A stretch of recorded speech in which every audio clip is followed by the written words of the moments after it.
بسم اللہ الرحمن الرحیم رحیم صلی اللہ علی رسولہ الکریم وآلہ الاطیبین الاطہرین المعصومین۔ السلام علیکم ورحمۃ اللہ وبرکاتہ۔ طلاب کرام عزیز، کیسے ہیں؟ امید کرتے ہیں کہ آپ خیر و عافیت سے ہوں گے۔ دروس فی علم الاصول حلقہ ثالث کا سبق نمبر 49 آغاز کر رہے ہیں، جس میں عنوان قرار دیا گیا کتاب کی عبارت الاطلاق و اسم الجنس سے لے کر وَإِذَا دَقَقْنَا النَّظَرَ وَجَدْنَا تک۔ تو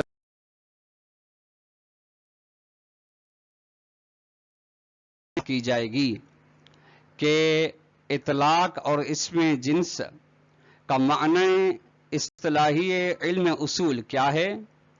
نمبر 2، کسی بھی ماہیت کو لحاظ کرنے کے 3 مراحل ہیں، ان تینوں مراحل کی آج وضاحت کی جائے گی۔ آئیے عبارت کو ملاحظہ فرمائیں۔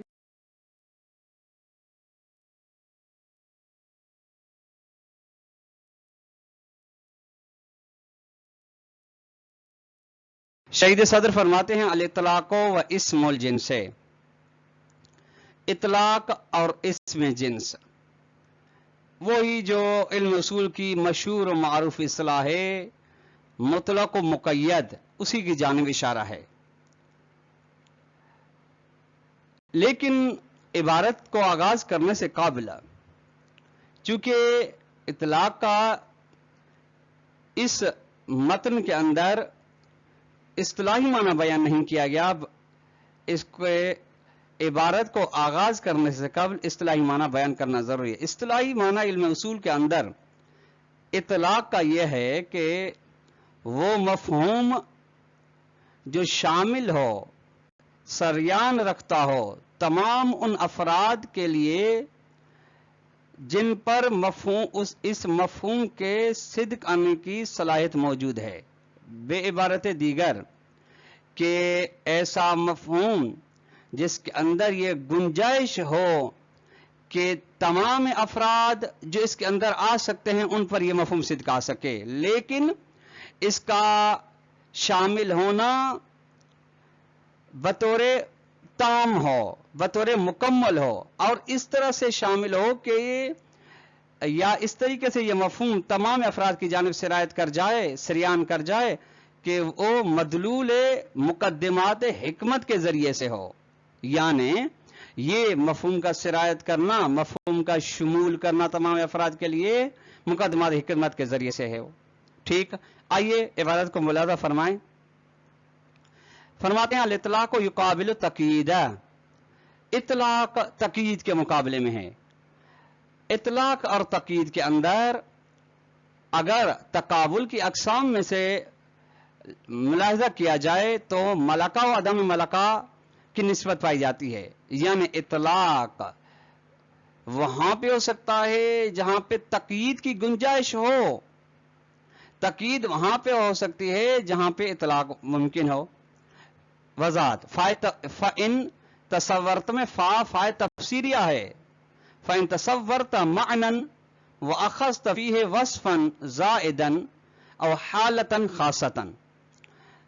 اگر آپ کسی بھی معنی کو تصور کرتے ہیں، ذہن میں لاتے ہیں، اور اس کے اندر یعنی اس تصور معنی کے اندر آپ ایک معنی کے علاوہ معنی سے ہٹ کے ایک صفت کو بھی لحاظ میں رکھتے ہیں، صفت زائد یا خصوصیت زائد جو اس معنی کے ساتھ مربوط ہو، اس کو بھی آپ لحاظ میں رکھتے ہیں، یعنی معنی پلس میں وصف زائد یا حالت مخصوصہ۔ اب اس کی مثال ملاحظہ فرمائیں۔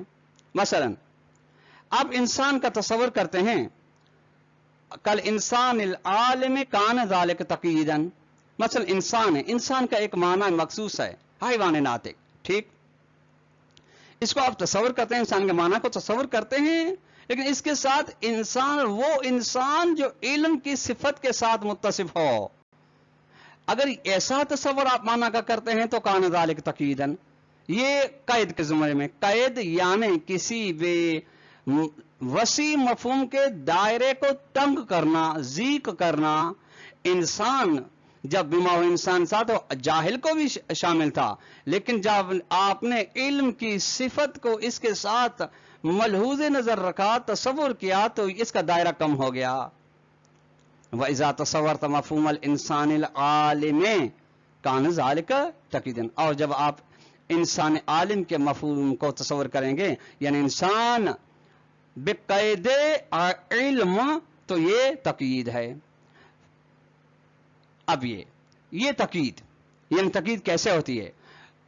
وَإِذَا تَصَوَّرْتَ مَفْهُومَ الْإِنسَانِ، آپ انسان کے مفہوم کو، معنی کو، موضوع لہ کو تصور کرتے ہیں، لیکن وَلَمْ تَضِفْ إِلَيْهِ شَيْءٌ مِّن ذَلِكَ یعنی وصف زائد یا حالت خاصہ، لیکن اس کے ساتھ آپ اضافہ نہیں کرتے، ملحوظ نظر نہیں رکھتے، نہ صفت زائد کو نہ کسی مخصوص حالت کو، تو فہذا هو الاطلاق، یہ اطلاق ہے، یعنی عدم تقیید ہے۔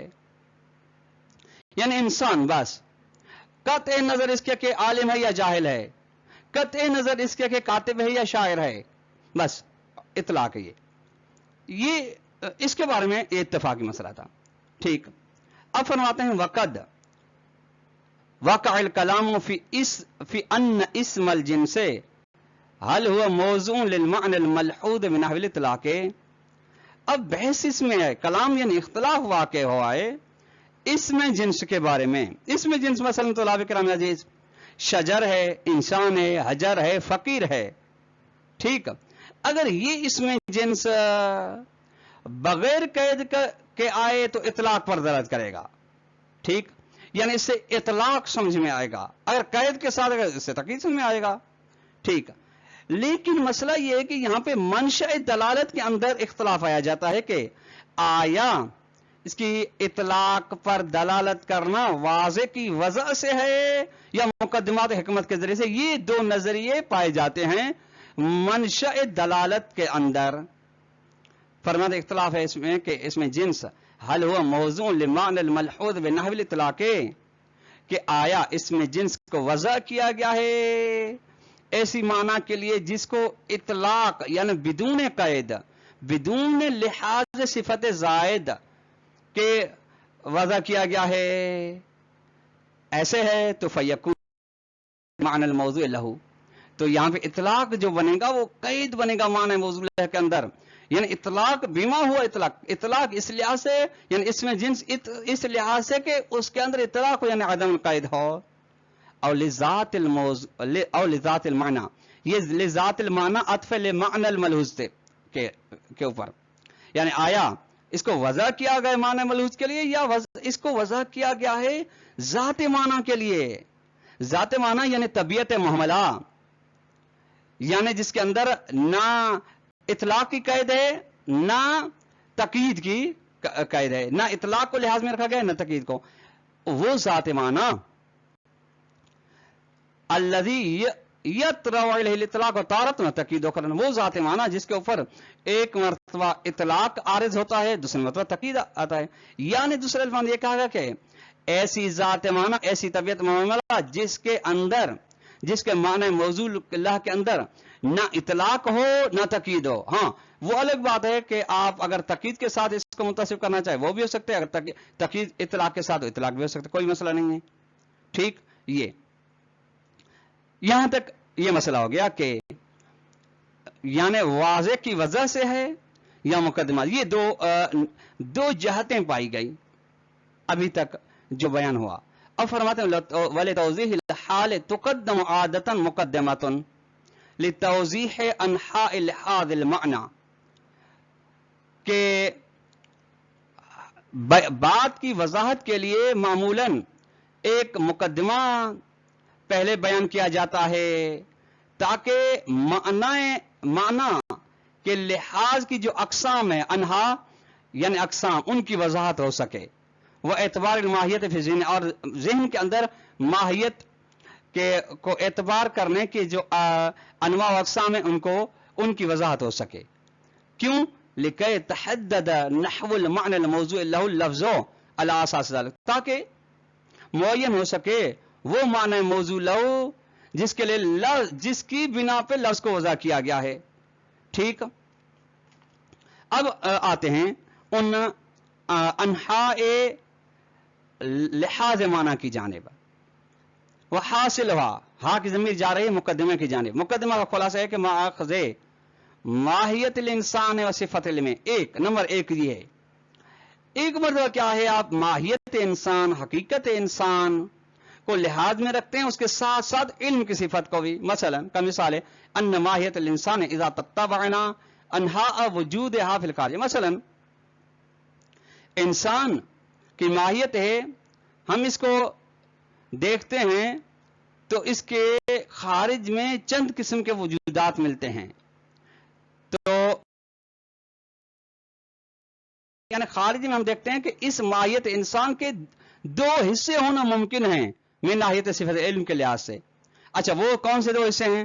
یعنی فرض کریں انسان زید ہے، ٹھیک، جو وجود رکھتا ہے، ماہیت انسان کا فرد ہے، تو اس کے ظاہر میں تو ایک انسان نظر آ رہا ہے، ایک فرد نظر آ رہا ہے، لیکن اگر آپ عقلی لحاظ سے اس کے بارے میں تصور کریں گے، لحاظ کریں، دو چیزیں ہیں. وہ کون سی؟ وہ انسان الواجد لصفت خارجن، لصفت خارجن، والانسان فاقد لها خارجن. یعنی وہ انسان، ایک وہ انسان ہے، یعنی دو قسم کے انسان ماہیت انسان کے ذہن میں. ایک وہ انسان جس کے جو خارج میں ہے لیکن وہ صفت علم اپنے اندر رکھتا ہے، یعنی انسان عالم. اور وہ دوسرا وہ انسان ہے جو فاقد علم ہے، لہا کی ضمیر صفت، یعنی فاقد صفت علم ہے، وہ بھی خارج میں ہے. یعنی یہاں پہ تیسرا انسان، یعنی انسان یا عالم ہے یا جاہل ہے، تیسری قسم کا عالم نہیں، تیسرے قسم کا شخص نہیں ملتا ماہیت انسان کے ذیل میں خارج میں. ولا يتصور لها حصۃ ثالثۃ، لہا یعنی ماہیت انسان کے لیے کوئی تیسرا حصہ تصور نہیں کیا جا سکتا. ينتفي فی الوجدان والفقدان معا، جس کے اندر یعنی صفت کا ہونا اور نہ ہونا، ہونے اور نہ ہونے کی نفی ہو، یعنی ارتفاع نقیضن لازم آئے. ارتفاع نقیضن محال ہے، یہ استحالت علت ہے. ولا يتصور کی کیوں محال ہے؟ کیونکہ استحالت ارتفاع نقیضین، کیونکہ ارتفاع نقیضین محال لازم آئے گا، ارتفاع نقیض محال ہے. یعنی دیکھیے ایک کیا ہوا جس کے اندر صفت علم ہے، دوسرا کیا ہوا جس کے اندر صفت علم نہیں ہے، تیسرا اگر تصور آپ یہ کریں گے وہ ہے جس کے اندر نہ صفت علم ہے نہ صفت جہل ہے، یہ ارتفاع نقیضین. ومن هنا نعرف، یہیں سے ہم جانتے ہیں کہ ان مفہوم الانسان الجامع بین الواجد والفاقد، وہ مفہوم انسان جو جامع ہے ان سے انسان کے اندر جو صفت علم رکھتا ہے اور اس انسان کے اندر جو علم کی صفت خالی ہے، یعنی دونوں کو شامل ہے. یہ مفہوم انسان لیس حصتن ثابتتن فی الخارج فی عرض الحصتین سابقتین، یہ مفہوم انسان ثابت نہیں خارج میں. یعنی جس مفہوم انسان کے بارے میں ہم بحث کر رہے ہیں کہ اس کے افراد دو قسم کے، تیسرا قسم نہیں ہو سکتا، ایسا نہیں کہ یہ مقسم جو ہے، جو ماہیت انسان ہے، مفہوم انسان ہے، وہ بھی خارج میں نہیں.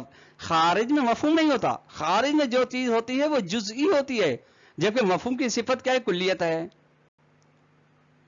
اس کے بعد فرماتے ولیکن اذا تجاوزنا الخارج الى الذہن، یہ تو خارج کو ہم دیکھ رہے تھے، خارج سے تجاوز کر کے ہم جب ذہن کی جانب آتے ہیں، وتتبعنا عالم الذہن فی معقولات الاولیت، اور ہم تلاش کرتے ہیں عالم ذہن کو معقولات اولیہ یعنی بداہیات اول جو ابتدائی طور پر وہ تصور کر سکتا ہے. التی معقولات اولیات کی صفت ہے، وہ معقولات اولیہ